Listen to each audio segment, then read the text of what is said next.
Hello, I'm in a 2015 Nissan Altima, and today I'm going to show you how to refill your brake fluid.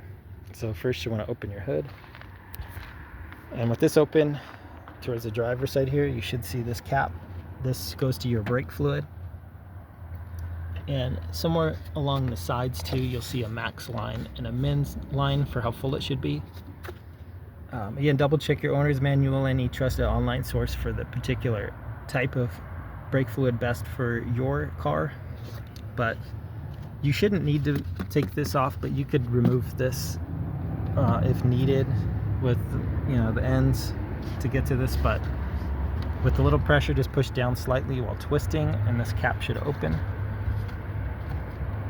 Don't have to turn it very far, it's just a few little twists. And then there, yep, just pour your fluid straight into there until you get to the recommended lines. And then when you're done, stick this cap back on with a little pressure and a twist. And make sure it's tight. You don't want that coming off while you're driving or anything else falling in there. But I hope this is helpful. Hope you have a wonderful day.